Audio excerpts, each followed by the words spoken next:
फिर आप दिन भर काम करते हैं, पसीना निकलता है, वर्क करते हैं, वो एनर्जी आपकी यूटिलाइज होती है, फिर आपको भूख लगती है, फिर आप खाना खाते हैं, तो एनर्जी खाने से आपको मिली, आपने उसे यूज किया। जैसा कि पिछले चैप्टर में आपने देखा था कि एनर्जी को हम एक फॉर्म से दूसरे फॉर्म में कन्वर्ट करते हैं, इलेक्ट्रिकल से लाइट एनर्जी, इलेक्ट्रिकल से हीट एनर्जी, या हीट एनर्जी से लाइट एनर्जी, सन एनर्जी से लाइट एनर्जी या हीट एनर्जी। तो ऐसे ही एनर्जी कन्वर्ट होती रहती है। Energy can neither be created nor be destroyed, it can be transferred from one form to other. ये law of conservation of energy है। Energy can neither be created nor be destroyed.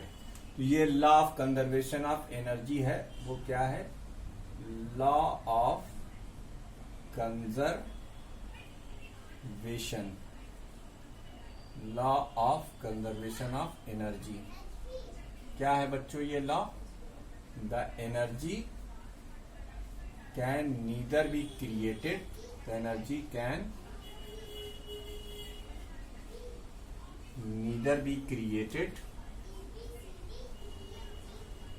nor be destroyed। ना तो ये create की जाती है, ना ये डिस्ट्रॉय की जाती है। ना neither be created nor be destroyed, it only changes from one form to another, it only changes from one form to another. एक फॉर्म से दूसरे फॉर्म में आप इसे चेंज कर सकते हैं। ये है law of conservation of energy. अब हमारे पास यूजुअल जो एक एनर्जी का फॉर्म है मैकेनिकल एनर्जी, जिसकी हमने 2 क्लास पढ़ी थी। एक क्लास में पढ़ी थी काइनेटिक एनर्जी और potential energy.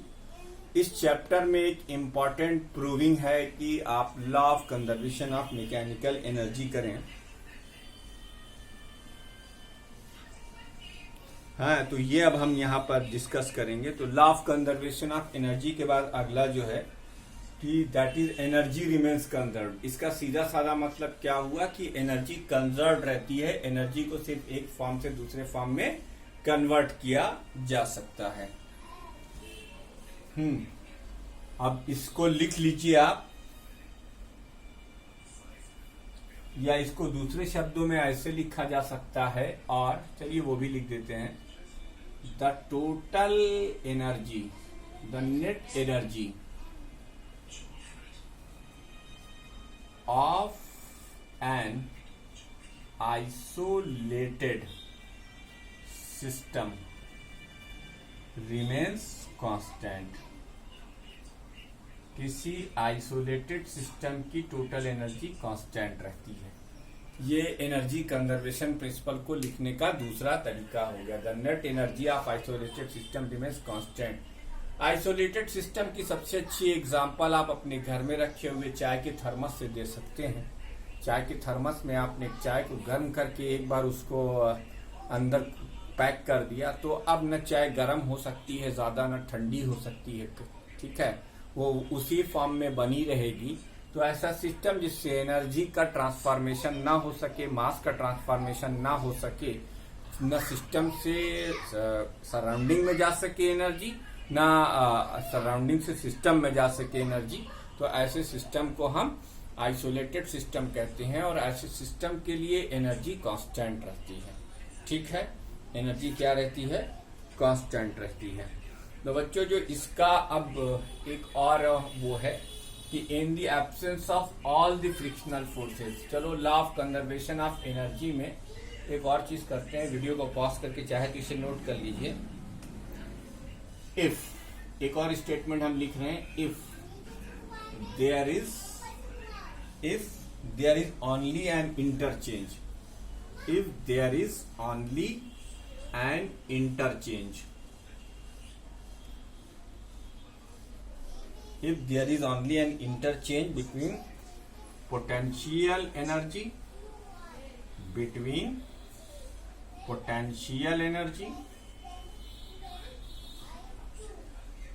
and kinetic energy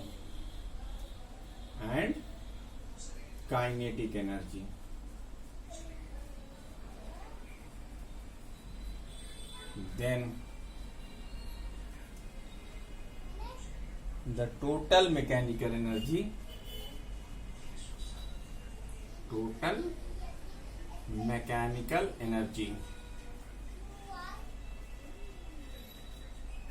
यानी sum of KE and PE, sum of KE and PE remains constant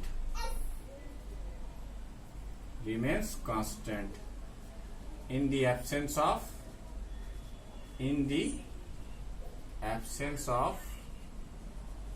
all dissipative forces, मतलब जिनको लगाने से हीट जनरेट हो या फ्रिक्शन हो, तो ऐसे सारे फोर्सेस से एनर्जी डिसिपिएट करती है, खराब होती है, अनकन्वर्टेबल फॉर्म में चली जाती है, आपके कंट्रोल में नहीं रह जाती है, तो उसको क्या कहते हैं? इन दी एब्सेंस ऑफ, चलो यहाँ पर फ्रिक्शनल फोर्स लिख देते हैं, in the absence of frictional forces. हालांकि ये वर्ड अप्रोप्रिएट नहीं है, अप्रोप्रिएट वर्ड जो यहाँ पर आएगा वो डिसिपिएटिव का आएगा। डिसिपिएटिव हर उस फोर्स के बारे में कहेगा जो आपकी एनर्जी को ऐसे फॉर्म के अंदर लेकर चला जाएगा जिससे आपके कंट्रोल में एनर्जी नहीं रह जाएगी। तो absence of frictional forces, all kinds of frictional forces उन्होंने लिखा है, लेकिन आप ये भी लिख सकते हैं इन the absence of frictional forces. तो किसी भी सिस्टम की पोटेंशियल एनर्जी को हम काइनेटिक एनर्जी में चेंज कर सकते हैं, काइनेटिक एनर्जी को पोटेंशियल एनर्जी में चेंज कर सकते हैं, और किसी भी इंस्टेंट पर पोटेंशियल और काइनेटिक एनर्जी का सम जो है वो टोटल मैकेनिकल एनर्जी के बराबर होगा, यानी एनर्जी कांस्टेंट रहेगी। ये अलग बात है कि कहीं पोटेंशियल हो गई और कहीं काइनेटिक हो गई। आइए अपने इस स्टेटमेंट का सबूत देने के लिए हम एक इसका थ्योरेटिकल वेरिफिकेशन करते हैं, ठीक है? तो आप वीडियो को पॉज कर ये सारे स्टेटमेंट कंजर्वेशन ऑफ एनर्जी के लोड कर लीजिए। ये दोनों एनर्जी कंजर्वेशन प्रिंसिपल हैं और ये आपका जो है वो मैकेनिकल एनर्जी का है, ठीक है? तो आइए देखते हैं, इसे वीडियो को पॉज कर इसे आप नोट कर लीजिए, ठीक? अब थ्योरेटिकल वेरिफिकेशन हेडिंग है आपकी, theoretical verification of K plus U। क्या है हेडिंग आपकी? थ्योरेटिकल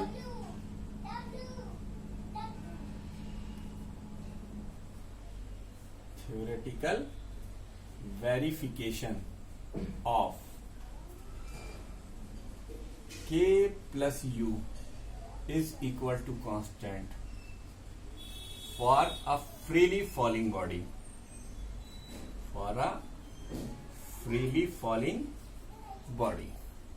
किसी फ्रीली फॉलिंग बॉडी के लिए आपको ये थ्योरेटिकल वेरिफिकेशन करना है, ठीक है? आइए इसके लिए आपको एक डायग्राम बनाता हूं, जरा कलर्स, पेन के कलर उठा लूं ताकि आपको डिफरेंट कलर्स में ज्यादा अच्छे से समझ में आएगा। देखो बच्चों, तुम्हारे पास एक बॉल है, एक क्या है? बॉल है। ये फिलहाल हमने इसको A पॉइंट माना है और ये ग्राउंड से इस हाइट पर है, देख लो इस हाइट पर है, ठीक? मान लेते हैं कि तुम्हारी ये जो हाइट है ये h है, ठीक? ये हाइट है, ठीक है? और जब बॉल A पर होती है तो U इज इक्वल टू 0, यहां पर 0 है, ठीक? फिर यही बॉल यहां आती है, ठीक है? अब कितना डिस्टेंस चल के जाती है? मान लेते हैं x। अब ये आ गया आपका पॉइंट B। कौन सा पॉइंट आ गया? पॉइंट B आ गया। इस पॉइंट B पर आ गई और यहां इसकी वेलोसिटी आप v1 मान लो। क्या मान लिया आपने इसकी वेलोसिटी? v1। फिर ये बॉल ग्राउंड को स्ट्राइक करती है, ठीक, तो ये बची हुई हाइट कितनी होगी, h माइनस एक्स, और यहां इसकी वेलोसिटी आप v2 मान लो, और यहां इसकी वेलोसिटी आप v1 मान लो। तो ये तीन डिफरेंट सिचुएशन पर हम तीन एनर्जीज देखेंगे, ठीक है। देखिए अब at point A, at point A, as u is equal to 0, hence k dot E, जिसका फार्मूला होता है हाफ ऑफ mv स्क्वायर, इसकी वैल्यू 0 हो गई, ठीक। और पोटेंशियल एनर्जी